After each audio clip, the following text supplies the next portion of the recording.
and nowhere, anywhere, neither in the Constitution nor in any law, it is not a fundamental right. A fundamental right has to be found only under Part 3rd of the Constitution. You can make an extension. The Part 3rd of the Constitution, which is mentioned, as you rightly mentioned, 12 to 35 or 14 to 32 precisely, 12 से 15, 12 से 35 तक पूरी धाराएं हैं उसमें, अनुच्छेद है उसमें, और 14 से लेकर 32 तक अधिकारों के बारे में बताया गया है। 14 के पहले बताया गया है किसके ऊपर लागू होगा, 33, 34, 35 में कुछ लिमिटेशंस बताए गए हैं। इससे बाहर फंडामेंटल राइट नहीं है। हाँ, सुप्रीम कोर्ट के इंटरप्रिटेशन से, या आप कह सकते हैं हाई कोर्ट के इंटरप्रिटेशन से भी कोई राइट आ सकता है जो उसमें लिखा हुआ नहीं है। So fundamental rights are written on Part 3rd of the Constitution. That is the best way to identify. And through interpretation, which is not written in Part 3rd, but through interpretation, it has been made fundamental right. For example, right to clean water. Though, third category, it is mentioned somewhere in the Constitution, but now it has been brought under the fundamental right part. संविधान में कहीं और वो लिखा हुआ है, पर अब वो पार्ट 3rd में सुप्रीम कोर्ट के द्वारा ले आया गया है। मिसाल के तौर पर कोई एग्जांपल आप दे सकते हैं? राइट टू एजुकेशन तो पार्ट 3rd में आ गया। मैं तो ये कह रहा हूं कि ऐसा प्रावधान बताइए, tell me a provision which is not in part 3rd but any other part, any other place in the Constitution, not in part 3rd, but the Supreme Court has dragged it, interpreted it under part 3rd of the Constitution. कोई और provision बताइए? You are correct. So far as 2002, prior 2002, 93 से 2002 तक, your answer is correct. 2002 onward, your answer is not correct. Why? Because now it is a part of part 3rd, 21 capital A, 86th amendment. हाँ. No, it is not. Keshavananda Bharati case is on the basic structure theory. Basic structure is right from preamble to 395. Many things can be basic structure, but that is a different type of law. So it is not correct to say, though it has something to do with deal with fundamental right, like amendment, which is the second last point that I am going to discuss. बहुत ही easy provision है, आप में से सब लोग जानते होंगे, हमें लग रहा है। लॉ वालों से तो एक्सपेक्टेड है, पॉलिटिकल साइंस वालों से भी एक्सपेक्टेड है, सोशियोलॉजी वालों से, लेकिन सिविल की तैयारी करने वाले बहुत बड़ी संख्या में जो लोग होंगे वो जरूर जानते होंगे इस फंडामेंटल राइट को। बताइए, अभी मैंने एक इंडिकेशन भी दिया था थोड़ी देर पहले आपको, 2 मैंने आपको गेस दिया है।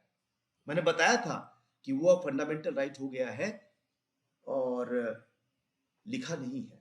कौन सा बताया था बताइए? Clean water. ये अब राइट टू क्लीन वाटर तो नहीं लिखा है, पर एनवायरमेंट के बारे में चर्चा directive principles of the state policy में राज्य की नीति के निर्देशक तत्व में किया गया है। वो एनवायरमेंट का बड़ा हिस्सा अब फंडामेंटल राइट का पार्ट हो गया है आर्टिकल 21 में। एमसी मेहता केस फॉरवर्ड, जितने भी केसेस उनसे जुड़े हुए बहुत सारे केसेस हैं। तो various things, not only right to clean water but right to free air भी, ठीक है। तो ये सब चीजें ये लिखा हुआ नहीं, ये लिखा हुआ फंडामेंटल राइट में नहीं है, डायरेक्टिव प्रिंसिपल में। एक और पॉइंट है जो डायरेक्टली लिखा हुआ है एक्सप्रेसली,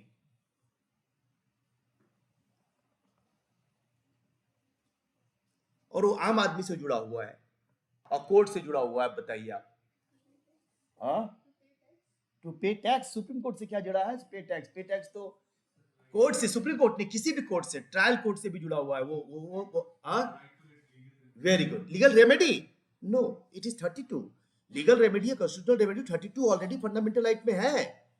मैं बात कर रहा हूं उस प्रोविजन के बारे में बताइए जो किस संविधान में कहीं और है लेकिन अब फंडामेंटल राइट का पार्ट हो गया है। 300 no, property right no, it was fundamental right, ये तो चेंज होके चला गया, कॉन्स्टिट्यूशनल राइट बन गया। और बताइए, कोई बात नहीं, this is right to free legal aid, article 39 capital A, directive principles of the state policy का पार्ट है, ठीक है। लेकिन 1978 में ही हुसैन आरा खातून के केस में सुप्रीम कोर्ट ने कहा कि ये डायरेक्टिव प्रिंसिपल नहीं है, ये तो फंडामेंटल राइट है। तो हम पाते हैं कि फंडामेंटल राइट के कंसेप्ट की बिगिनिंग जो होती है वो 3 तरह के पॉइंट से होती है। पहला पॉइंट तो बहुत ही जनरल है, जो सबको जानना चाहिए, फर्स्ट लाइनर वही होना चाहिए, जो पार्ट थर्ड में है वो फंडामेंटल राइट है, मतलब राइट के सेंस में है, वो फंडामेंटल राइट है, लिखा है। दूसरा, लिखा नहीं है लेकिन सुप्रीम कोर्ट के इंटरप्रिटेशन से आ गया है, ठीक है। तीसरा, लिखा है संविधान में पर उसको अब वहां से उठा करके सुप्रीम कोर्ट ने अपने इंटरप्रिटेशन से कहां डाल दिया है, पार्ट थर्ड में। इससे बाहर फंडामेंटल राइट नहीं है। ये लास्ट चौथे पॉइंट को भी जानना जरूरी है, क्योंकि इसके अभाव में, because there is no clarity, a lot of people keep on arguing हमारा तो फंडामेंटल राइट ही वायलेट हो गया, छोटी छोटी बात पे ये मेरा फंडामेंटल राइट है। दैट इज नो, इसके अंदर आता है तो फंडामेंटल राइट है, नहीं है तो आप आर्गू कर सकते हैं, ठीक है। अगर सुप्रीम कोर्ट ने एक्सेप्ट कर लिया then it becomes a new fundamental right, reject कर दिया तो फंडामेंटल राइट नहीं है। राइट टू प्राइवेसी को ले लीजिए, अभी उस पे भी आता है, राइट टू प्राइवेसी को ले लीजिए। There was a time when right to privacy was indeed denied that it was a fundamental right. Supreme court में गया था मामला, 50s में ही चला गया था, सुप्रीम कोर्ट का नहीं, प्राइवेसी का राइट कहां है, नो प्राइवेसी राइट। बट बाद में 2017 में 9 जजेस ने यूनानिमसली डिसाइड किया पुट्टा स्वामी के केस में ये फंडामेंटल राइट है। सो फंडामेंटल राइट कौन है? अगर कोई चीज फंडामेंटल राइट नहीं है तो हम केवल आर्गू कर सकते हैं, unless the supreme court declares it is a fundamental right, it does not become fundamental. तो इससे बाहर चीजें जो है फंडामेंटल राइट नहीं है, they may be fundamental, they may not be a fundamental right, ये ध्यान रखना है, बहुत जरूरी चीजें है। आपको एक एग्जांपल देता हूं, एम्प्लॉयमेंट पाना, रोजगार पाना, ये लाइफ के लिए जरूरी है कि नहीं है, एसेंशियल है कि नहीं है? इसलिए कि ये एग्जांपल देने की जरूरत बहुत लेट से पड़ी, अदरवाइज मैं शुरू में ही देता हूं, क्योंकि कई लोग कहते हैं कि जो राइट बहुत ही एसेंशियल है लाइफ के लिए, तो पहला सवाल मैं पूछता हूं कि नौकरी पाना लाइफ के लिए एसेंशियल है कि नहीं? अरे भाई, नौकरी मिलेगी तब जाके हम अपना लिवलीहुड पा सकेंगे।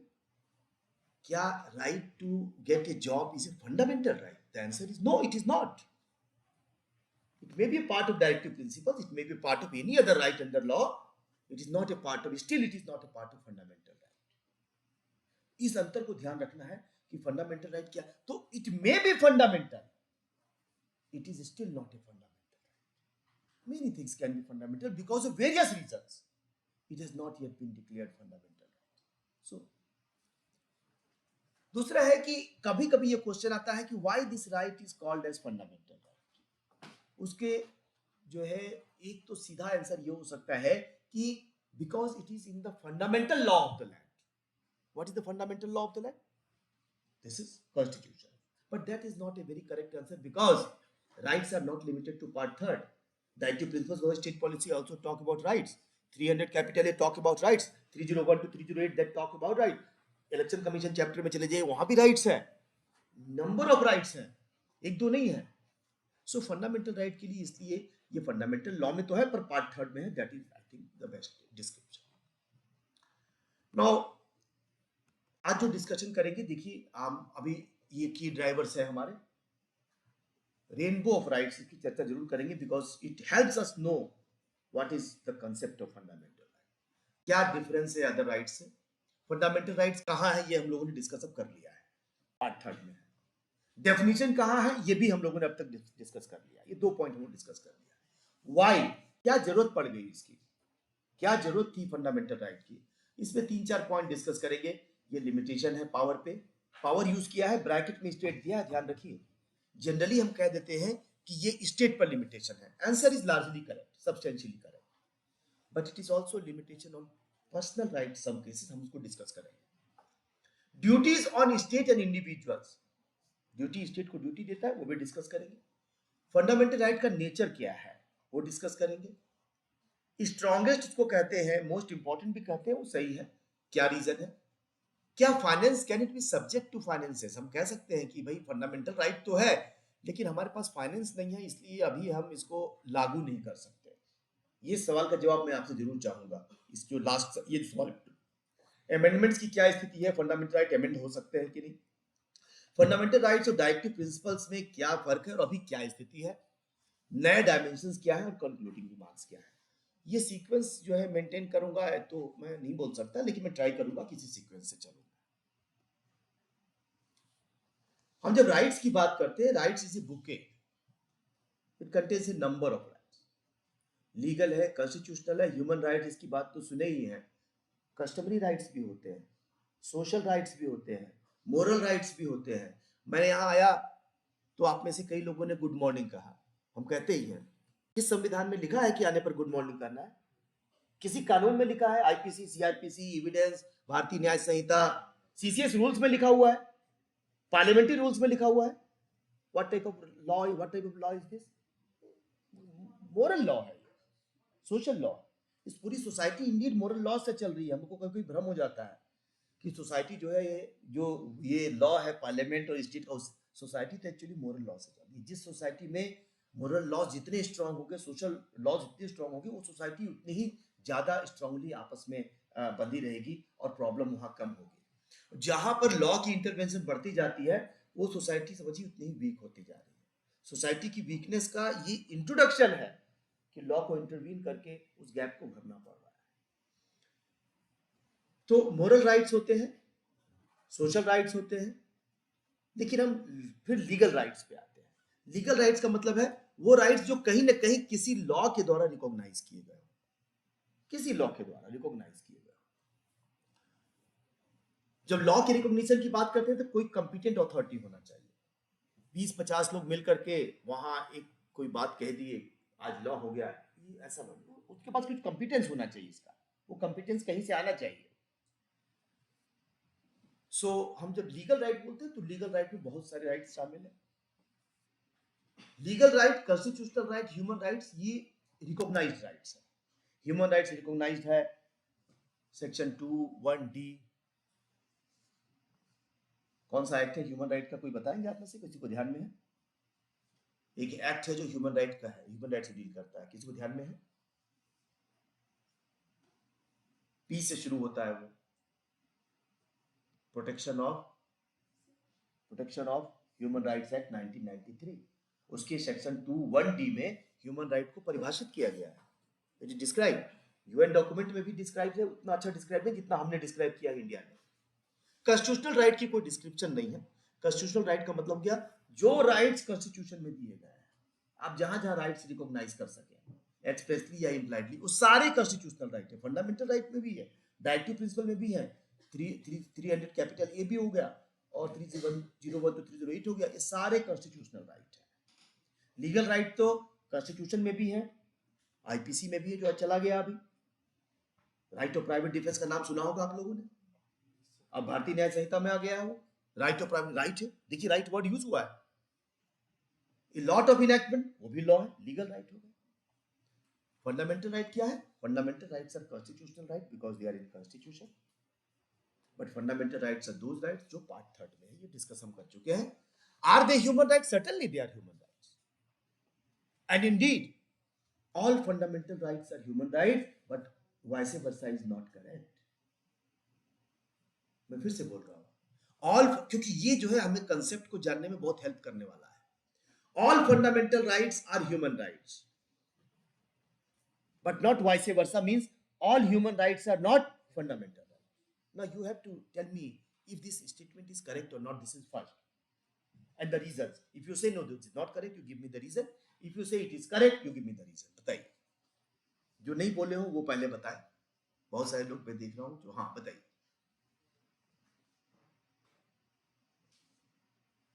Any answer? नो, मैंने कहा no, in this room no answer is wrong answer.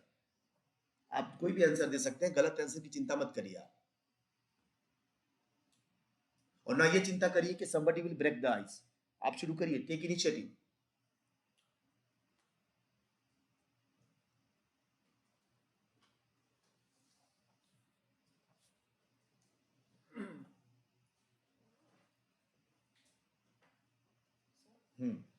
अपना अपना इंट्रोडक्शन दीजिए। आई एम स्नेहा शाली Patra.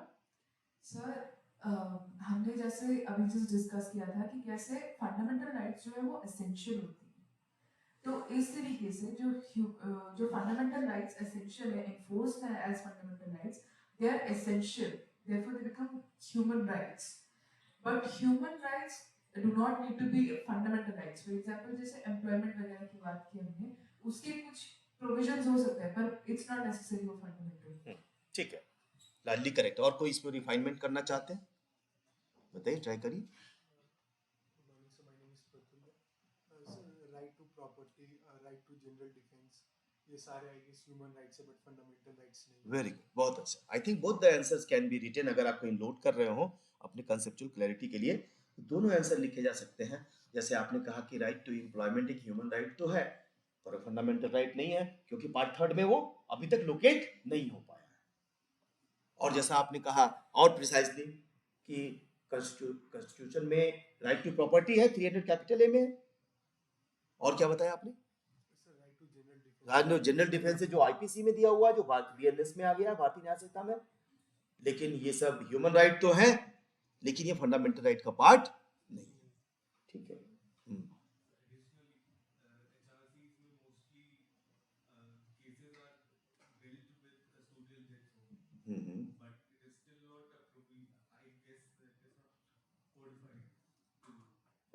Which codify custodial death right is not codified, you meant? HIC, Human Rights Commission. Okay.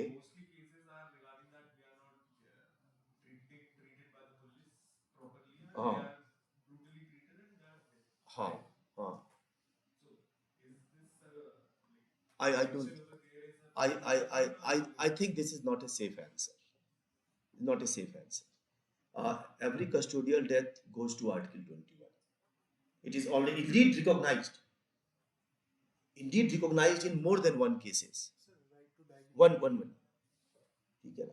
So I think this is not a fundamental right case is fundamental right because of another reason besides part third that I shall be coming. But that case can be dealt with the government, can be police, by the judiciary, by the subordinate judiciary, and by the NHRC also. ठीक है?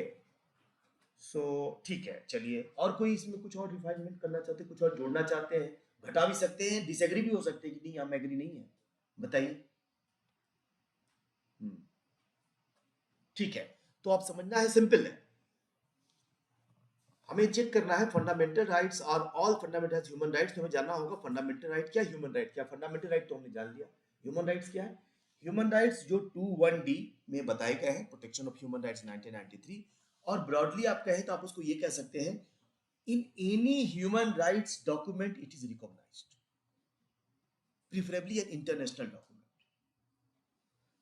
सो जो right international document में recognised है वो human right होगा।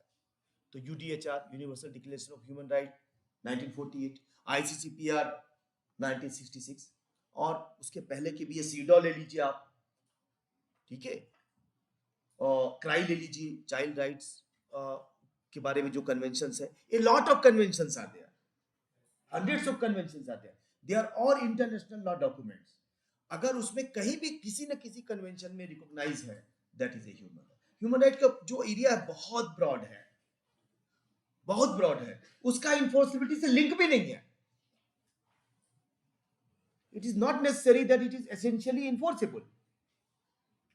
ठीक है, तो ये ह्यूमन राइट हो गए। Now come to directive principles of the state policy. So first, fundamental right to equality, is it recognised in any of the document? Not any but many of the documents. UDHR में recognise है, ICCPR में recognise, कई document पे right to equality recognise. Freedom of speech and expression article 19 में है, UDHR में भी recognise है, आईसीसीपीआर में भी कई डॉक्यूमेंट पे रिकॉग्नाइज है। जितने हैं राइट्स उसकी चर्चा भी करें, सारे रिकॉग्नाइज्ड हैं। Therefore these all rights become human rights. But are all human rights fundamental right? No, because fundamental right का तो एरिया लिमिटेड है। Directive principles of the state policies, इसमें बहुत सारे राइट्स दिए गए हैं, बहुत सारे राइट्स दिए गए हैं, उनमें से कुछ ही को रिकॉग्नाइज किया गया फंडामेंटल राइट के रूप में। रेस्ट फंडामेंटल राइट को रिकॉग्नाइज नहीं है, but they all are human rights. So directive principles तो स्टेट पॉलिसी में जितने राइट दिए गए हैं वो कहीं ना कहीं किसी इंटरनेशनल डॉक्यूमेंट के साथ कनेक्टेड होंगे। Right to property is a human right, US में तो फंडामेंटल राइट भी है, हमारे यहां भी था, हमने हटा दिया उसे. तो therefore fundamental rights are human rights. Why? Because these rights are some way, somehow, somewhere definitely recognized in the international law document. But human rights are not essentially fundamental rights because they are numerous, number one. Many of them are not expressly or impliedly recognized. Why to see international document? Even our number of directive principles, right to property, 301 to 308, right to do business through trade, through transportation, etc., is not fundamental right if it does not come under Article 90. So, take example of right to vote. Such a democratic right. So it is a democratic right. Is it a human right? Certainly it is a human right. It is a fundamental right. The answer is no. It is not a fundamental right. Supreme Court has decided. Not once, many times. Right to contest election? No. Neither right to vote nor contest election is still a fundamental right. Of course, they are recognized under our constitution also. 325 onward देखेंगे लिखा हुआ है इस आधार पर discrimination नहीं किया जाएगा voting register में नाम देने से. And when you go to representation of people act वहां दिया हुआ. So rights may be democratic, still it may not be fundamental. Different. So this is the best way to understand the very, and because we do not understand this difference between constitutional right, human right, legal right, democratic right, we mix all of them and we then start speaking many things as a fundamental right. That we should not do this. I'm coming to the next important part, that against whom it is available. Against whom? It is available against state generally. Fundamental rights are available against state generally, but generally underline the word generally, because mostly it is against state. But in many cases, or maybe not many, but some cases, it is available against private persons also. So against me and against you also, some of these rights are available. हम ये discuss करेंगे कि कौन कौन से rights हैं जो private persons के अगेंस्ट में भी इन्फोर्स कर सकते हैं. और जुडिशियल इंटरप्रिटेशन के थ्रू 2023 में भी एक बिल्कुल अलग जजमेंट आ गया है, Kaushal Kishore versus state of UP में. तो but then I told you before I move to the next slide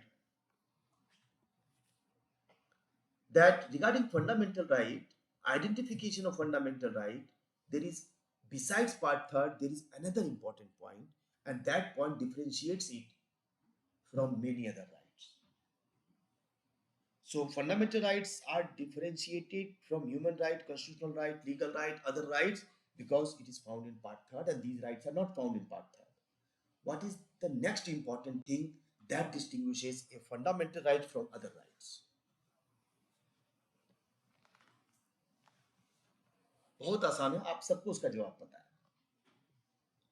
और अभी किसी ने थोड़ा सा डिस्कशन उसका किया था, मैंने कहा कि ठीक है, अब इस पे आते हैं.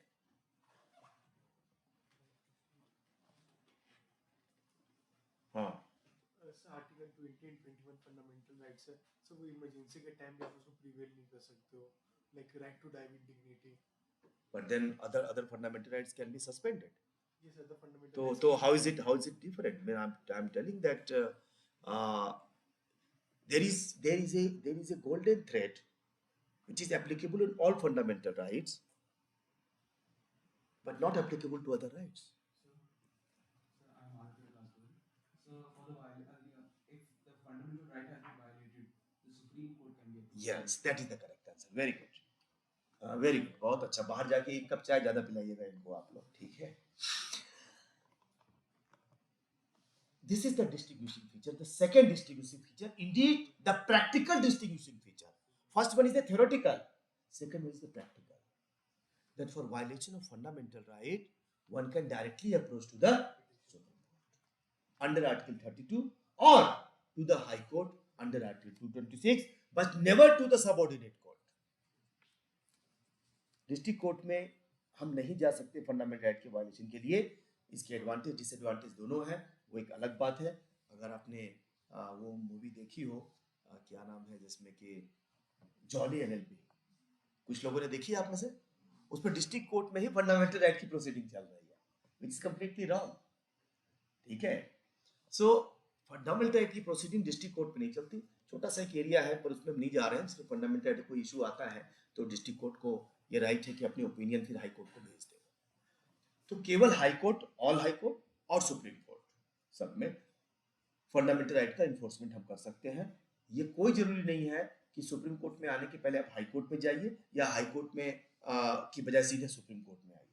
कोई भी लॉ है, लॉ किसी प्रकार का हो सकता है और हम उसके वायलेशन होने पर इन जगहों पर जा सकते हैं। बाकी लॉ के वायलेशन होने पर राइट टू प्राइवेट डिफेंस, हम उसको इन्फोर्स करना चाहते थे, चाह रहे हैं, या और भी लॉज हैं हमारे पास, उसके लिए हमको सबऑर्डिनेट कोर्ट से कहीं शुरू करना होगा इन्फोर्समेंट के लिए, किसी ट्राइब्यूनल से शुरू करना होगा।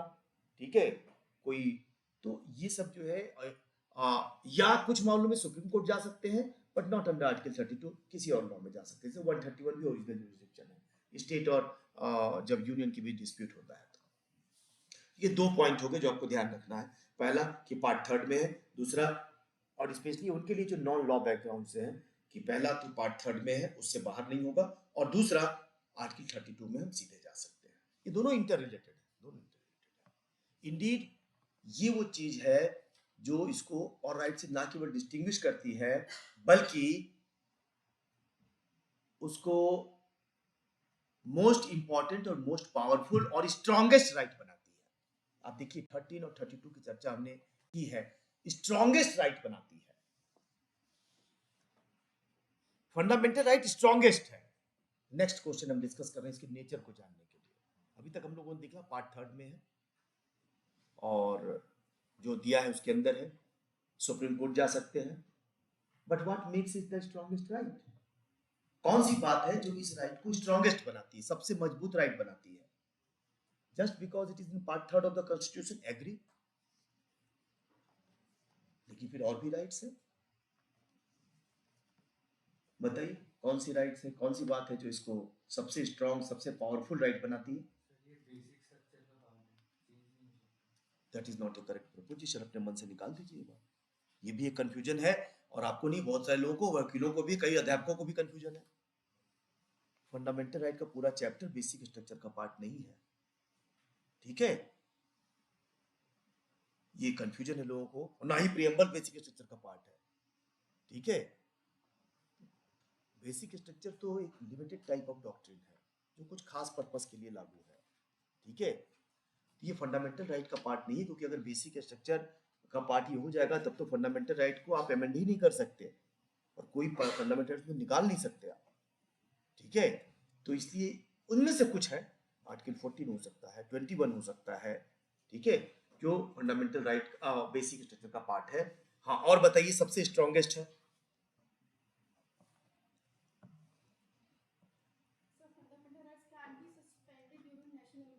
But that shows it is a weak right.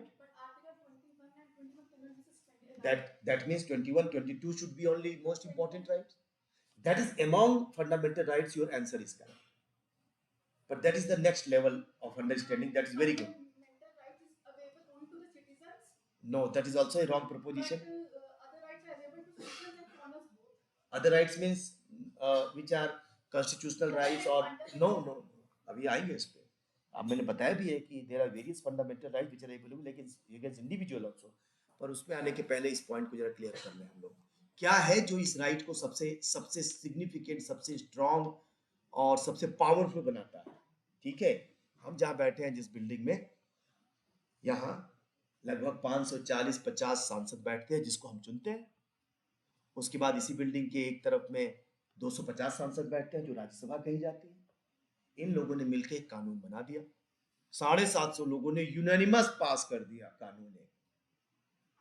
ठीक है, उस कानून को एक व्यक्ति ने चैलेंज किया, तो कहीं बैठा हुआ है दूर में, बहुत पढ़ा लिखा भी नहीं है, उसने चैलेंज किया कि ये कानून फंडामेंटल राइट का वायलेशन करता है। एक आदमी ने चैलेंज किया 2 जजेस के सामने, और दोनों जजेस ये डिक्लेयर कर सकते हैं कि 700 लोगों ने जो कानून पारित किया है, जिसको राष्ट्रपति ने अपनी मुहर लगाई है, वो कानून क्या है? अनकॉन्स्टिट्यूशनल है. This is the power of fundamental right. If the right is fundamental in nature, under part third comes under part third, parliament cannot make a law which abridges, which reduces that right.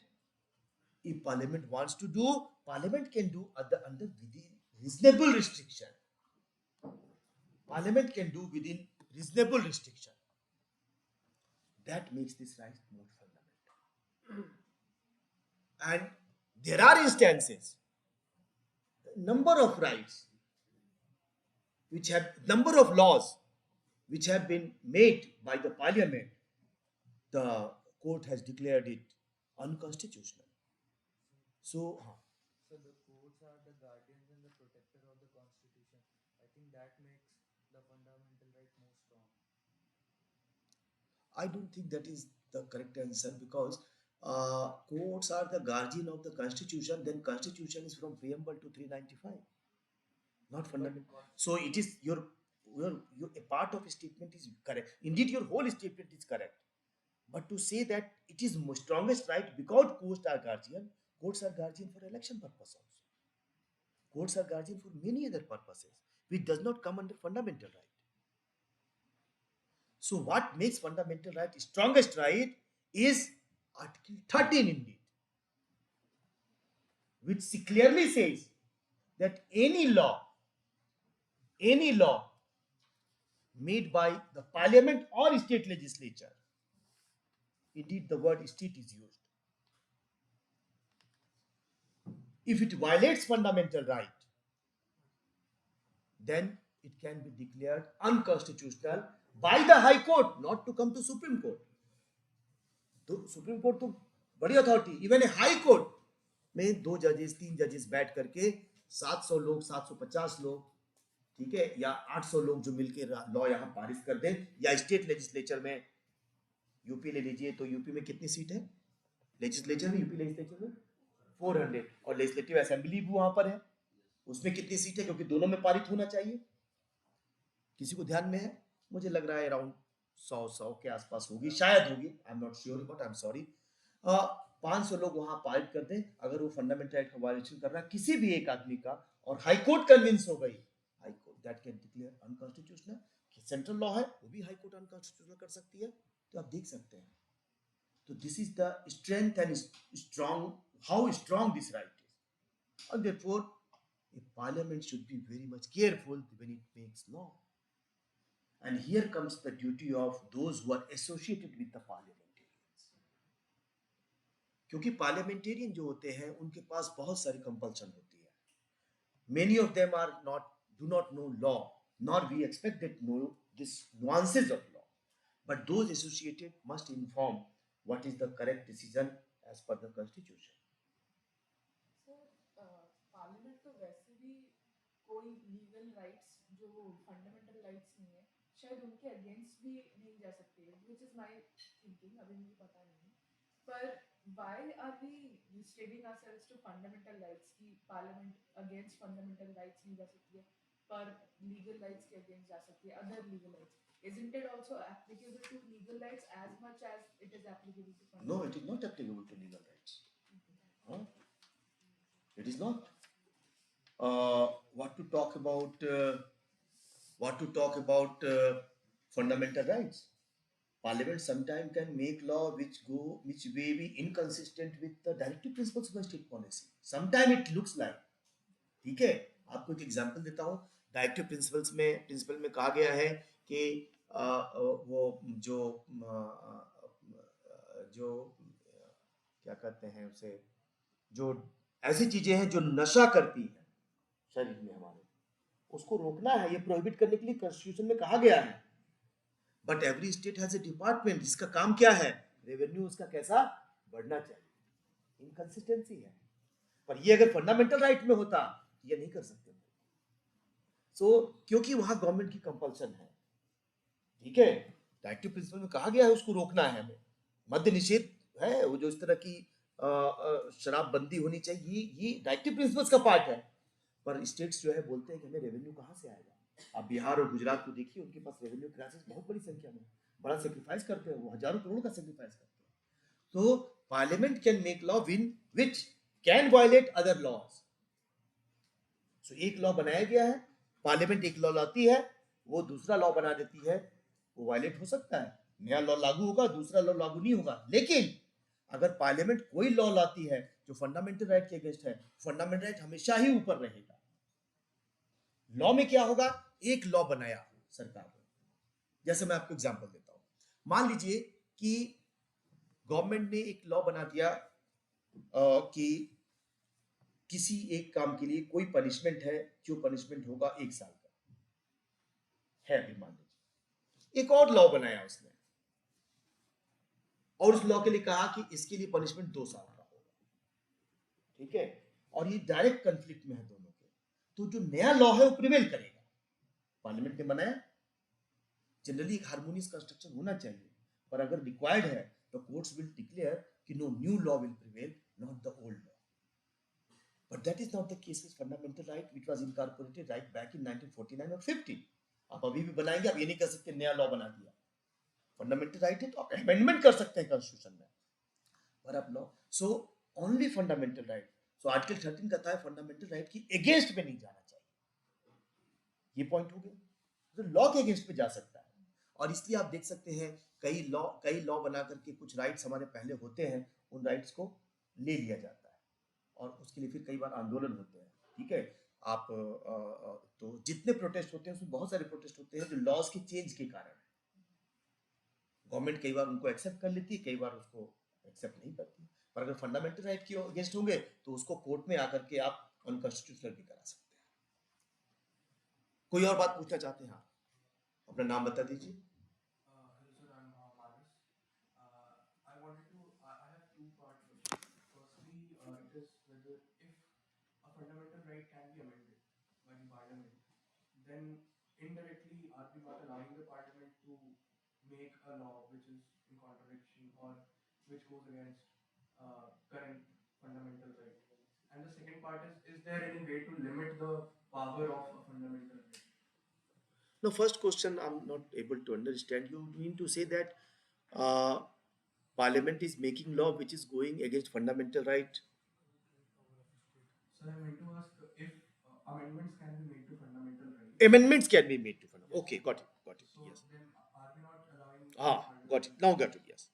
So see, amending power जो कि बात का है, मैं अपने पता नहीं मैं उसकी चर्चा कर पाऊंगा कि नहीं, because I have half an hour only, hardly. लेकिन ठीक है. I think he's asking how to check the any possible arbitrary power in the state also. I will come to that. So Parliament can make amendments in the Constitution. ये उसका constituent power है. ठीक है, parliament की power है 368 की. उस power के ऊपर केवल एक ही लिमिटेशन है, जिस लिमिटेशन की चर्चा अभी आपने की थी, basic structure, and there is no limitation. Procedural limitation है, ये प्रोसेस है, पास करने की अलग बात है. सो केशवानंद भारती में जिसके बारे में भी आपने बताया था, यही बात कही गई थी, यही इशू था कि क्या फंडामेंटल राइट्स अमेंड हो सकते हैं. और चूंकि फंडामेंटल राइट्स को हम समझते हैं कि बहुत ही इंपॉर्टेंट राइट है, सिग्निफिकेंट राइट है, मोस्ट इंपॉर्टेंट राइट है, तो अगर आप अमेंडमेंट करेंगे तो इसकी सिग्निफिकेंस तो फिर कम होती चली जाएगी. जो आप कह रहे हैं, आप रेस कर रहे हैं, जो आप जो आशंका जाहिर कर रहे हैं कि वो तो कम होती जाएगी, एक गवर्नमेंट आएगी वो फंडामेंटल राइट को कम कर सकती है. इसीलिए 1967 में गोलोकनाथ के केस में इस आर्गुमेंट को एक्सेप्ट कर लिया गया और कहा गया कि फंडामेंटल राइट तो बहुत ही पवित्र राइट है, बहुत पायस राइट है, और आप इसको नहीं बदल सकते, क्योंकि अगर आपको बदलने का पावर दे दे तब तो आपसे बिल्कुल गड़बड़ कर देंगे. But then this was challenged again in Kesavananda Bharati, और केशवानंद भारती में कहा गया कि नहीं, पार्लियामेंट के पास पावर है कि वो फंडामेंटल राइट को चेंज कर सकते हैं, बदल सकते हैं, नए फंडामेंटल राइट ला सकते हैं, पुराने को हटा सकते हैं. बस एक ही लिमिटेशन है कि उसके कारण बेसिक स्ट्रक्चर का उल्लंघन नहीं होना चाहिए. तो पार्लियामेंट चूंकि हमारी रिप्रेजेंटेटिव है, nobody knows about this country better than the parliament. ये पॉलिटिकल डॉक्ट्रिन है. वो अगर कोई फंडामेंटल राइट को हटाना चाहती है, that the parliament is doing in for the purpose of country. अगर जनता को लगता है कि गलत है तो अगले चुनाव में जनता उसको उखाड़ फेंकेगी, दूसरे को लेके आएगी जो कहेगी कि नहीं हम तो इस फंडामेंटल राइट को मेंटेन करेंगे। ठीक है, तो इसलिए एक तो ये है कि जब फंडामेंटल राइट के अमेंडमेंट के हम बोलते हैं गुंजाइश है, दैट डज मीन कि ये होना भी चाहिए, क्योंकि with the passage of time things changes. अब आप ध्यान करिए, अगर गोलोकनाथ सही होता, राइट टू प्रॉपर्टी को हम हटा नहीं सकते, राइट टू प्रॉपर्टी को नहीं हटा सकते तो ना पुल बन सकता, ना ना ना हॉस्पिटल बन सकते, ना डैम बन सकते। क्यों? क्योंकि राइट टू प्रॉपर्टी है हमारी। Even if government is telling कि भैया पैसे ले लो, डबल ले लो, ट्रिपल ले लो, 4 टाइम 5 टाइम ले लो, हम बोले हम तो इमोशनली अटैच है भाई, हमारा एक छोटा सा टुकड़ा है, आपको अगर नहर बनानी है आप उधर से बनाइए, ये हमारे पुरखों की है, इसे हमारे देवता निवास करते हैं, हम नहीं देंगे आपको, आप पैसे नहीं, क्या करेंगे आप? दैट इज वाई पहले तो अमेंडमेंट किया राइट टू प्रॉपर्टी में 31 ABC करके कुछ किया, नहीं हुआ, अल्टीमेटली उसको हटाना ही पड़ा हमें, क्योंकि बहुत दिक्कत हमारे यहाँ हो रही थी। अब सोचिए अगर 67 की बात चलती रहती क्या होता। ठीक है, नया पार्लियामेंट बना है, आप जानते हैं कि इसके लिए भी सुप्रीम कोर्ट तक जाना पड़ा, किसी की प्रॉपर्टी भी रही होगी, ये सब कैसे होता डेवलपमेंट? तो डेवलपमेंट का रास्ता रुक जाता है। अगर इसी तरह कई राइट्स हैं जो समय के साथ उनकी बहुत जरूरत नहीं होती। ठीक है, there may be a situation after may be 50 years we need not to protect minority rights as a fundamental right because उनको पर्याप्त प्रोटेक्शन मिल चुका है, उनके खिलाफ डिस्क्रिमिनेशन नहीं हो रहा है। There may be a situation after 50 years कि रिजर्वेशन के प्रोविजन को हम उसमें से हटा दें, क्योंकि लोग मेन लाइन में आ रहे हैं, आ गए हैं। हमारे इंस्टीट्यूट में एक एंट्रेंस में एक जो है जो वल्नरेबल ग्रुप से जो रिजर्वेशन मिलता है, वो लड़का टॉप कर गया, और ऐसे कुछ एग्जांपल्स आ रहे हैं। ये इंडिया के लिए फख्र की बात है, गौरव की बात है। तो अब अगर हम ये कर देंगे नहीं, फंडामेंटल राइट को चेंज नहीं करना है, how the country will grow? That was the thing the Keshavnath Bharati has in 1973, जिसके 40 साल हो गए, 41 साल चल रहे हैं, सॉरी 50 साल हो गए, वो जो है। योर सेकंड क्वेश्चन क्या है आपका, क्या पूछे थे आपने? So what are how can we limit, like how can the parliament limit? Limitation तो कॉन्स्टिट्यूशन में ही दिया गया है। फंडामेंटल राइट्स में कुछ फंडामेंटल राइट है जिसमें लिमिटेशन दिया गया है, इसलिए देखिए हमने लिखा हुआ है उसमें कि duties on state and individuals. Article 14 में तो नहीं है, पर 19 में 1 2 नहीं 8 रिस्ट्रिक्शन दिए गए हैं। 25 में चले जाएं तो मैक्सिमम रिस्ट्रिक्शन है 25 में, जो राइट टू रिलीजन से जुड़ा हुआ है। ये सब रिस्ट्रिक्शन एक्सप्रेसली प्रोवाइडेड है। तो इस प्रकार की ये रिस्ट्रिक्शंस है, उस रिस्ट्रिक्शन के अंदर रहते हुए आप लॉ बना सकते हैं।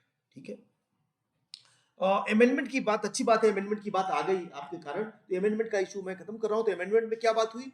Can fundamental right be amended? Answer is yes और no? Yes, fundamental right can be amended through 368 procedure. What can not be amended by amending fundamental right? You can not amend fundamental right in such a fashion that basic structure का उल्लंघन। जैसे आप कहें कि right to equality हम हटा देंगे, this is not possible. Right to equality is a part of. ठीक है, तो ये हम नहीं कर सकते। Then so it is strongest right. Fundamental rights और डायरेक्टिव प्रिंसिपल्स में क्या संबंध है, ये एक क्वेश्चन है।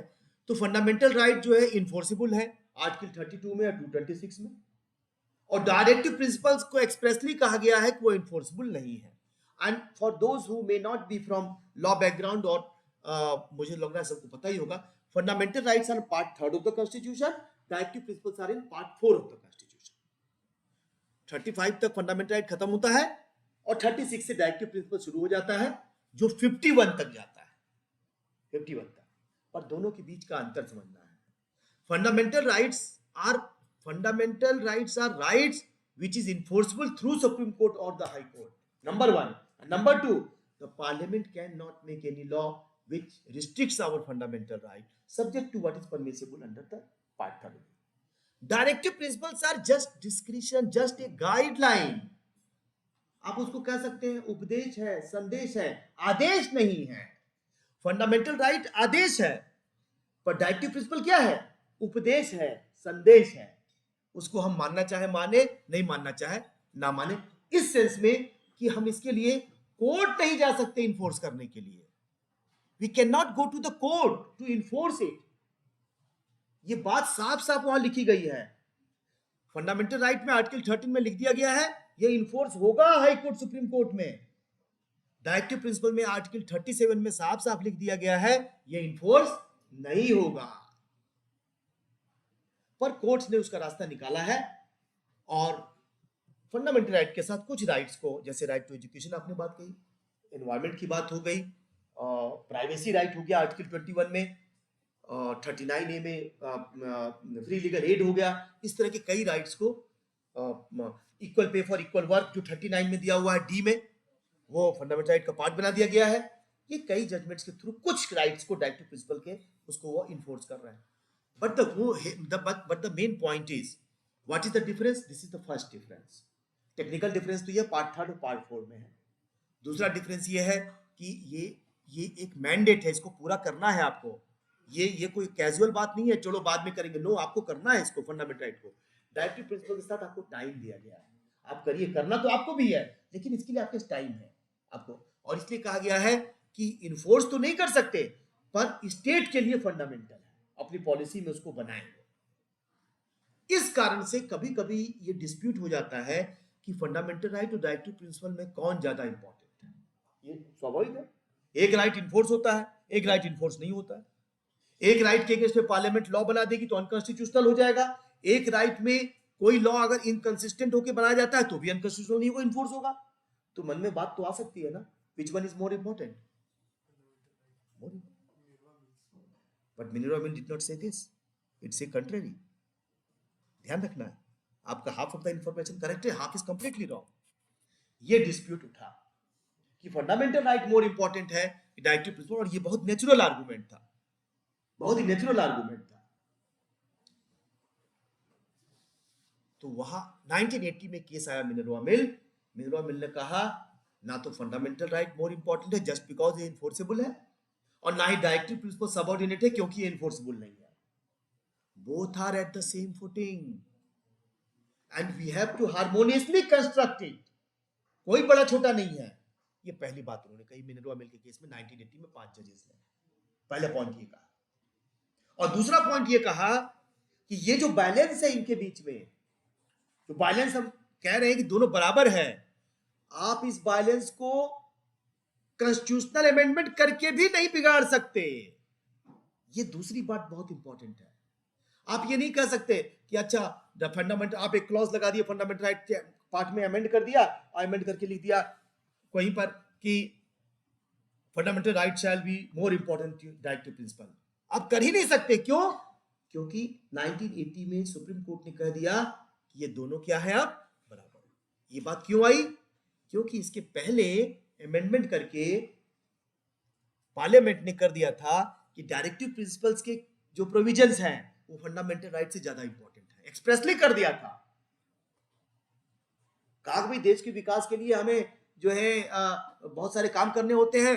कोई भी स्कीम आती है आर्टिकल 14 में चैलेंज कर देते हो, कोई स्कीम आती है आर्टिकल 19 में चैलेंज कर देते हो. हमारा तो काम रुक जाता है और सुप्रीम कोर्ट अनकॉन्स्टिट्यूशनल डिक्लेयर कर देती है. तो इसलिए उन्होंने कहा कि डायरेक्टिव प्रिंसिपल्स को लागू करने के लिए जो भी लॉ बनाया जाएगा वो आर्टिकल 14 और 19 का वायलेशन करेगा, तब भी कोई बात नहीं होगी, इसको अनकॉन्स्टिट्यूशनल डिक्लेयर कर सकते हैं. इट मींस कि डायरेक्टिव प्रिंसिपल्स को आर्टिकल 14 और 19 के ऊपर कर दिया गया था. सुप्रीम कोर्ट ने कहा दिस इज नॉट परमिसिबल. दोनों बैलेंस. यहां से आगे बढ़े हम थोड़े से न्यू डायमेंशन देख लेते हैं, उसके बाद हम फिर आगे बढ़े. न्यू डायमेंशन का मतलब है, न्यू डायमेंशन जो फंडामेंटल राइट में आते हैं दो प्रकार से आते हैं.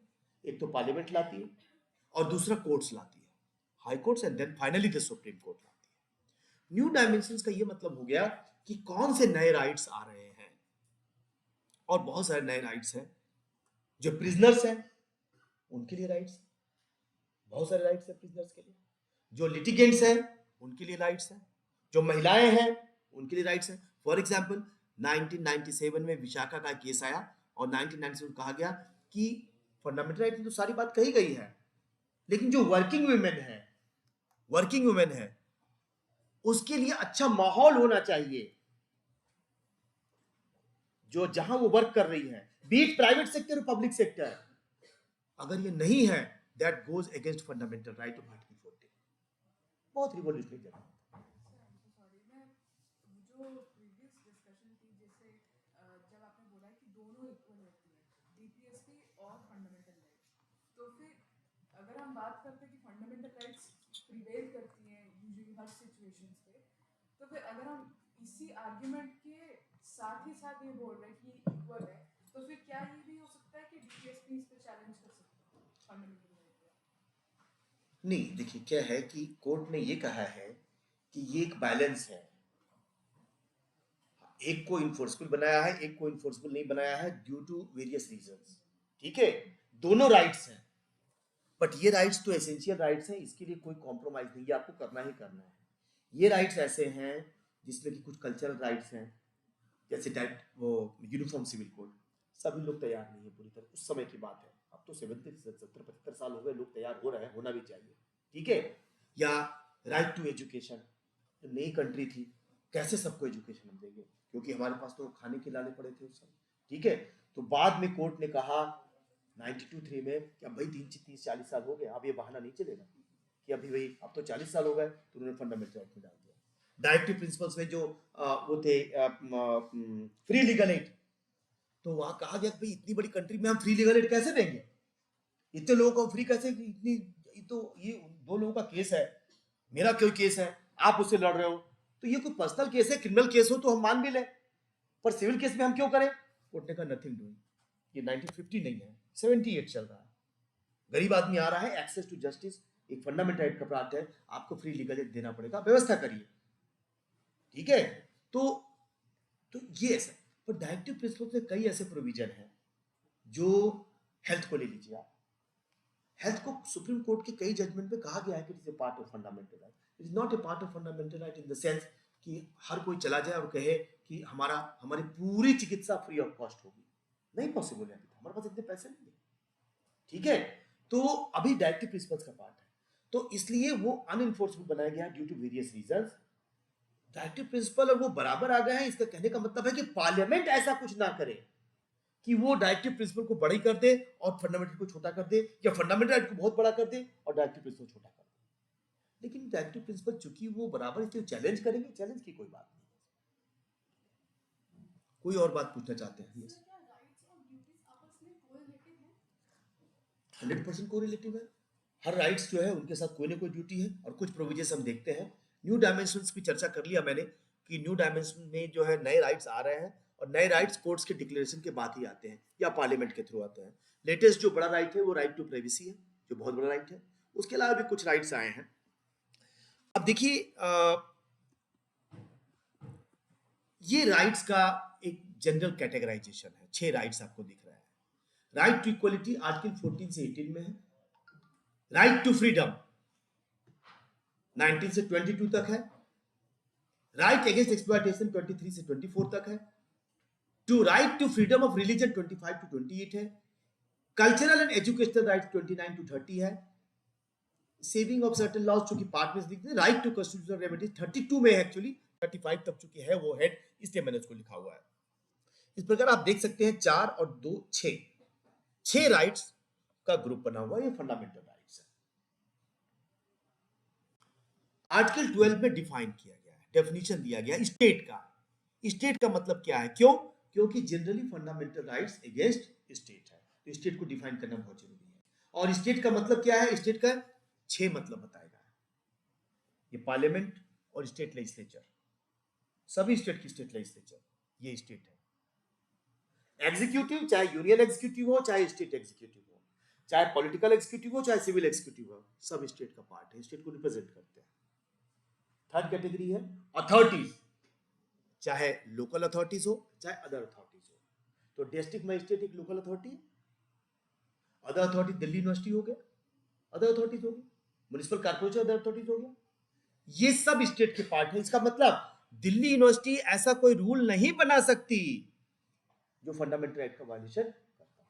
मैं आपको एक एग्जांपल देता हूं। नोएडा की एक प्राइवेट यूनिवर्सिटी ने एक सर्कुलर जारी कर दिया, और ये सच घटना आपको बता रहा हूं। उस सर्कुलर में ये कह दिया, नोटिस कर दिया कि कोई भी स्टूडेंट, यहां के स्टूडेंट मिल करके आपस में कोई व्हाट्सएप ग्रुप नहीं बनाएंगे। जो ऑफिशियल व्हाट्सएप ग्रुप है आप उसके मेंबर हैं, आप इंडिविजुअल लेवल पर व्हाट्सएप ग्रुप नहीं बनाएंगे। नो व्हाट्स एसोसिएशन और एक्सप्रेशन ऑल्सो। और व्हाट्सएप ग्रुप बनाने के लिए क्या करना होता है, आपको 4 5 6 2 लोगों को मिल करके प्रिफरेबली उनसे कंसेंट लेकर के उस ग्रुप में बनाना होता, डाल देना। एक ही स्कूल में दोस्तों के बीच में लड़कियों का अलग ग्रुप हो सकता है, लड़कों का अलग ग्रुप हो सकता है कि नहीं हो सकता, क्योंकि दोनों आपस में बात करने में कंफर्टेबल नहीं हो। एक ही स्कूल में एक खास एरिया के लोग जो है, मेरी सोसाइटी से 6 बच्चे जाते हैं जो एक स्कूल में जाते हैं, उन्होंने अपना ग्रुप बनाया हुआ है, बस कब आ रही है कब नहीं जा रही है, ठीक है, तमाम ग्रुप बन सकते हैं। पर वहां किसी ने बता दिया उनको कि सर ये बच्चे जो है, ये लोग जो है अलग अलग ग्रुप बनाते हैं, फिर हमारे बारे में बहुत सारी बातें करते हैं, इनको ऑफिशियल ग्रुप में रहना चाहिए। This is violative of article 19। आप ये नहीं कर सकते। फॉर्चुनेटली उन्होंने उसको वापस ले लिया, नहीं तो उसको चैलेंज किया जाता कोर्ट्स में, तो court must have declared it. तो जो है, जो हम लोग बात कर रहे हैं, स्टेट का काम है प्रोटेक्ट करना। वो नोटिस जारी करती क्यों? क्योंकि सारे जो प्राइवेट यूनिवर्सिटीज हैं वो किसी न किसी इनएक्टमेंट में बने हैं। यूजीसी रिकॉग्नाइज करती है, यूजीसी से स्टेट, यूजीसी को बताना होगा कि कैसा कैसे हो रहा है, आप उनके खिलाफ कार्रवाई करिए। तो ये एक एग्जांपल दे रहा हूं। तो डेफिनेशन क्या हो गई? इसके डेफिनेशन में 6 बताया गया है, अदर अथॉरिटीज। इसका टेस्ट भी है, और इस टेस्ट में हम नहीं जा रहा है कि वो टेस्ट क्या है, अथॉरिटीज क्या है। नाउ 13 मैंने चर्चा कर दी है। 13 में बहुत सारे सिद्धांत है, पर नहीं चर्चा कर रहा हूं। 13 क्या है? Law inconsistent with in derogation of fundamental right, यही उसको स्ट्रॉन्गेस्ट राइट बनाता है। Right to equality, now I have 10 minutes. Right to equality, इसके अंदर 5 राइट्स आते हैं। Equality before law, prohibition of discrimination on the basis of religion, race, caste, sex, place of birth, equality of opportunity in employment, जो नौकरी मिल रही है, नौकरी की बात की जा रही है, वहां इक्वलिटी ऑफ अपॉर्चुनिटी होनी चाहिए हमें। 17 है एबॉलिशन ऑफ अनटचेबिलिटी, अस्पृश्यता का नाश कर दिया गया है, एबॉलिशन ऑफ टाइटल्स। इसमें right to equality is available against state only, against state. तो प्राइवेट सेक्टर के लिए आर्टिकल 14 में जाने में थोड़ी सी दिक्कत होगी अभी आपको। लेकिन जब prohibition of discrimination on grounds of religion, race, caste, sex और प्लेस ऑफ बर्थ देखते हैं, इसमें 15 क्लॉज 2 है, और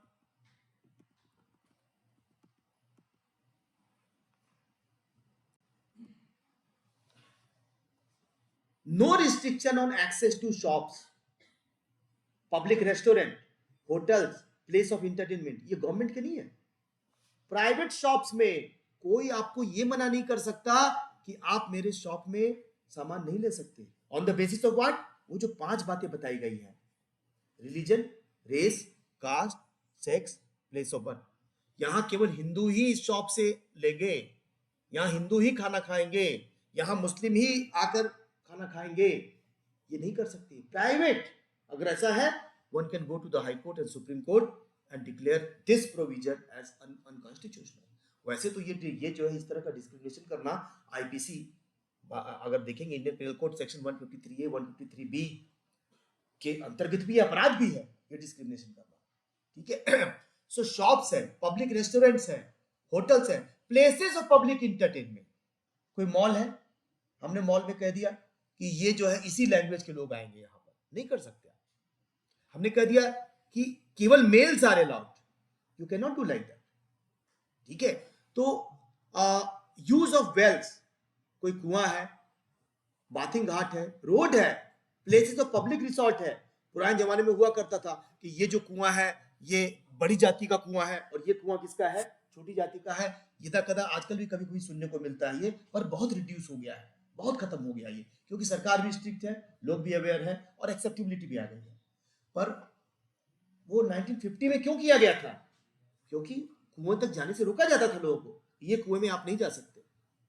तो इस तरह के जो प्लेसेस हैं, सड़क है, प्लेसेस ऑफ पब्लिक रिसोर्ट है, इन जगहों पे आप नहीं जा सकते। तो ये जो है 15 का जो क्लॉज 2 है वो प्राइवेट पर्सन के अगेंस्ट में भी है। मैं वापस आता हूं, आर्टिकल 17 आप देखिए, 17 में abolition of untouchability private person के अगेंस्ट में भी। अगर आप किसी व्यक्ति को कहते हैं कि वो जो है छोटी जाति का है, उसके साथ खाना नहीं खाएंगे, हम, that is violation of fundamental right, that is a crime also, that is a crime also. SC ST act में जो है आपके खिलाफ मुकदमा भी चलेगा। तो ये ध्यान रखना है, आर्टिकल 17 प्राइवेट पर्सन के अगेंस्ट में है। उसके बाद आप आर्टिकल 19 पे आइए। 19 is protection on certain rights regarding freedom of speech and expression. Freedom of speech and expression है, इसमें 8 रिस्ट्रिक्शन बताए गए हैं।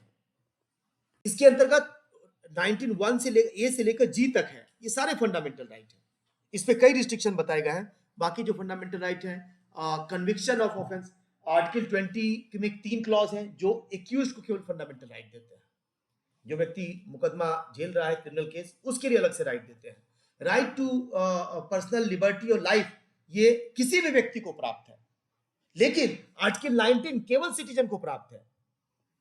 Freedom of speech and expression कोई विदेशी व्यक्ति नहीं कर सकता आकर के कि हमें freedom of speech and expression है, विदेशी। और आपको एक बहुत बात जानिए, freedom of speech and expression citizen को प्राप्त है, और जो कारपोरेशन है वो सिटीजन नहीं है। टेक्निकली स्पीकिंग, जितने मीडिया हाउस हैं, they all are corporations. Therefore, you would be surprised.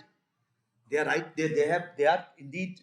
They are people from press, NDTV, Bennett Coleman, Times of India, Hindu, सारे कॉर्पोरेशंस हैं।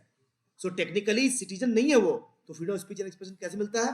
उनको सिटीजन होने के, उनको कॉर्पोरेशन होने के नाते नहीं मिलता, लेकिन चूंकि वे स्टेक होल्डर्स हैं, एज ए रीडर है, एज ए एडिटर है, एज ए प्रमोटर है, वो सिटीजन है, देयरफॉर उनको वो राइट वहां मिलता है। लेकिन 19 के फिर 9 उसके बाद हम आते हैं, देखिए एक्सप्लॉयटेशन 23-24, ये भी प्राइवेट पर्सन के अगेंस्ट में है। एक होटल वाला 14 साल से कम उम्र के बच्चे को, या हम अपने घर में 14 साल से कम उम्र के बच्चे को काम करने के लिए लगाते हैं, हम फंडामेंटल राइट वायलेट कर दिए। कोई भी व्यक्ति हाई कोर्ट जा सकता है, स्टेट की जरूरत नहीं है वहां। सो बहुत सारे राइट्स स्टेट के अगेंस्ट में है, और कुछ राइट्स ऐसे हैं जो इंडिविजुअल के अगेंस्ट में है। एक नया डेवलपमेंट जो हुआ है वो 2023 में हुआ है, Kaushal Kishore versus state of union, government of UP में ये कहा गया है कि right to freedom of speech and expression is also available against individual. ये बहुत ही नया डेवलपमेंट है, ये पहले नहीं था। पहले स्टेट के अगेंस्ट में ही जा सकते थे, पुलिस वाले ने वो रोक दिया जो स्टेट के रिप्रेजेंटेटिव है, पार्लियामेंट ने ऐसा लॉ बना दिया, सीसीएस रूल्स में आ गया, किसी अथॉरिटी ने कुछ कर दिया, इंडिविजुअल नहीं कि पड़ोसी ने कुछ कर दिया, रोक दिया मुझे बोलने से, ये फंडामेंटल वायलेशन नहीं था। लेकिन ये एक नई बात अब आ गई है, ये फर्दर डेवलप करेगा। 25 से 28 एक ग्रुप है फ्रीडम ऑफ रिलीजन का, ये फंडामेंटल राइट्स है हमारा। हर एक व्यक्ति को राइट है कि वो अपने अपने अपने रिलीजन को प्रोफेस कर सकता है, प्रैक्टिस कर सकता है, प्रोपेगेट कर सकता है, but there is no fundamental right to convert other person. ये कन्वर्ट करने का फंडामेंटल राइट नहीं है। आप बता सकते हैं कि ये मेरा रिलीजन सबसे अच्छा है, पर किसी को ये नहीं कह सकते कि तुम मेरे रिलीजन में कन्वर्ट हो। ये 28 तक है। 30 तक फिर जो 29-30, protection of interest of minorities and right of minorities to establish and administer educational institution. ये protection of interest of minorities का है। माइनॉरिटीज का मतलब है based on language and religion both, not only religious minorities. 32 जो है वो कहता है रेमेडीज, जिसकी चर्चा हम तब से कर रहे हैं कि फंडामेंटल राइट का अगर इन्फोर्समेंट करना होगा तो हमें आर्टिकल 32 में जाना होगा। हम सुप्रीम कोर्ट में फंडामेंटल राइट के इन्फोर्समेंट के लिए जा सकते हैं। लास्ट जो पॉइंट मैं डिस्कस करना चाहता हूं वो डिस्कस करना चाहता हूं लिमिटेशंस क्या है हमारे।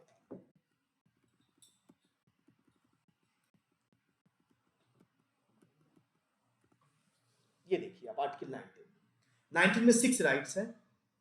कोई भी राइट ऐसा नहीं जो बिना लिमिटेशन के है।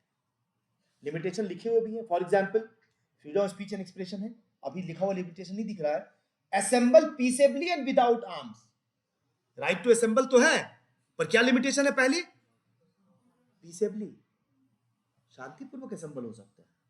हल्ला गुल्ला करने के लिए असेंबल करने कोई राइट नहीं है, जो कि कई बार लोग समझते हैं राइट टू प्रोटेस्ट और हल्ला करना गुल्ला करना not a fundamental right.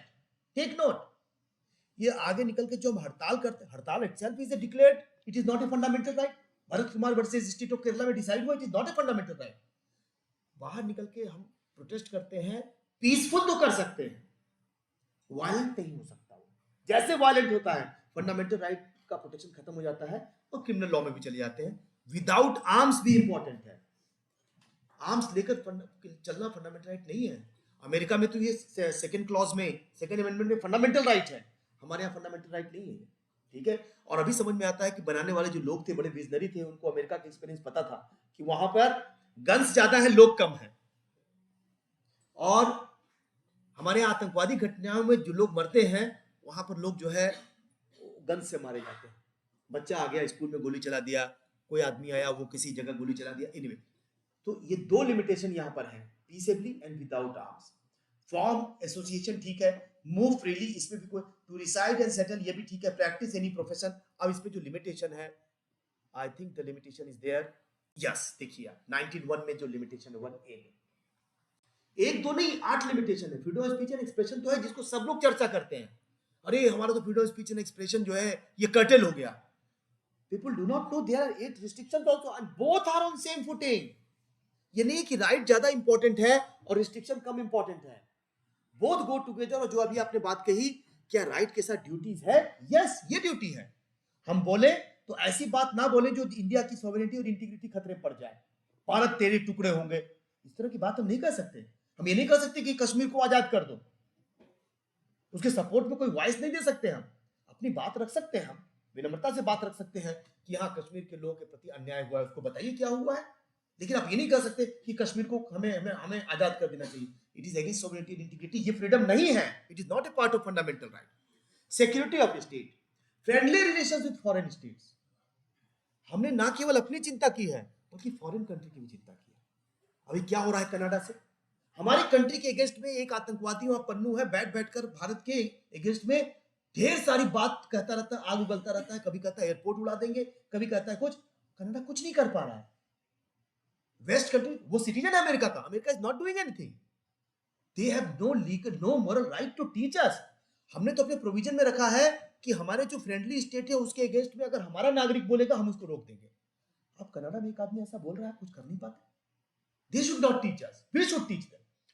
Public order, हम कोई ऐसी बात नहीं कर सकते जिससे पब्लिक ऑर्डर भंग हो जाता है। ठीक है, हम आरक्षण के समर्थक हैं या हम आरक्षण के विरोधी हैं, हमने जो झंडा निकाल लिया और पब्लिक ऑर्डर डिस्टर्ब करने लगे, we can not do like that. हमें कोई मूवी पसंद नहीं है, हमने कहा कि ये हम मूवी नहीं चलने देंगे, हम आग लगा देंगे इस पे, पद्मावत हमें पसंद नहीं है, ठीक है, पब्लिक ऑर्डर का खतरा हो गया, ठीक है, उसके कारण ये आपका राइट नहीं है, फंडामेंटल राइट आप लूज कर दिए, action will be taken, prosecution can also take place.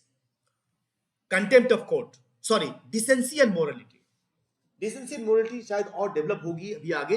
Decency and morality के आधार पर आप freedom of speech and expression के नाम पर डिसेंसी और मोरालिटी का अगर वायलेशन करते हैं तो freedom of speech and expression नहीं है, you lose your fundamental right. और कंटेम्प्ट ऑफ कोर्ट, आप कोई ऐसी बात, कोर्ट क्या क्या कोर्ट के जजमेंट की आलोचना हो सकती है कि नहीं हो सकती है? हाँ बताइए, कोई पेंडिंग केस चल रहा है सुप्रीम कोर्ट में, उसको हम डिस्कशन यहाँ कर सकते हैं कि नहीं कर सकते हैं? कर सकते हैं, किसने कहा आपको नहीं कर सकते हैं? हर रोज चैनल पे क्या होता है, न्यूज चैनल पे हर रोज क्या होता है, आज इनको बेल मिली, आज इनको बेल नहीं मिली, आज डिनाई की, अभी तो केस चल ही रहा है भाई। अपने मन से भ्रम निकाल दीजिए, सुप्रीम कोर्ट इंपॉर्टेंट है, पर ये नहीं है कि उसके हम पेंडिंग केस की चर्चा नहीं कर सकते। पेंडिंग केस की चर्चा करना हमारा फंडामेंटल राइट है। टेक्निकली जो उसमें स्टेक होल्डर्स हैं उनको नहीं बात करनी चाहिए, या कोर्ट ने अगर डायरेक्शन दिया हो कि आप इस पे बात नहीं करेंगे तब आप बात नहीं करेंगे, वरना हर पेंडिंग केस की चर्चा कर सकते हैं आप। केस जाने वाला है उसकी चर्चा कर सकते हैं, केस का जजमेंट आ गया उसकी चर्चा कर सकते हैं, जजमेंट पेंडिंग है उसकी चर्चा कर सकते हैं, केस चल रहा है उसकी चर्चा कर सकते हैं। दिमाग से भ्रम निकाल दीजिए, कंटेम्प्ट ऑफ कोर्ट नहीं होता वो। कंटेम्प्ट ऑफ कोर्ट कब होता है? जब आप जजमेंट की आलोचना करते करते जज तक चले जाते हैं। आप कहते हैं आप जजमेंट की आलोचना नहीं कर रहे हैं, आप कह रहे हैं इस जजमेंट में ऐसा दिया गया है, लगता है कि ये जज सरकार का आदमी है। आप जजमेंट से कहां चले गए? जज पे चले गए। अगर आपके पास कोई प्रूफ हो तो बताइए, प्रूफ नहीं है तो कंटेम्प्ट हो गया आपका, ठीक है। अगर आप इसमें केस पढ़ना चाहते हो, कई केस है, Prashant Bhushan is latest case. I also write a blog, Anurag Deep ILI, आप उस ब्लॉग पे कंटेम्प्ट ऑफ कोर्ट की वो आप चेक कर सकते हैं, ठीक है। कंटेम्प्ट ऑफ कोर्ट क्या है? डिफेमेशन, किसी की मानहानि नहीं कर सकते आप बोल सकते हैं, क्रिटिसाइज कर सकते हैं, ठीक है, पर किसी के इंसल्ट नहीं कर सकते आप, डिफेमेशन नहीं कर सकते। इंसाइटमेंट ऑफ एन ऑफेंस, कुछ बात कह के ऐसा नहीं कह सकते कि उससे कारण कोई ऑफेंस होता हो। ये 8 रिस्ट्रिक्शंस है। आप देखेंगे ये रिस्ट्रिक्शन इंटरनेशनल लॉ डॉक्यूमेंट में भी है, UDHR में भी है। People do not no, they only know about rights.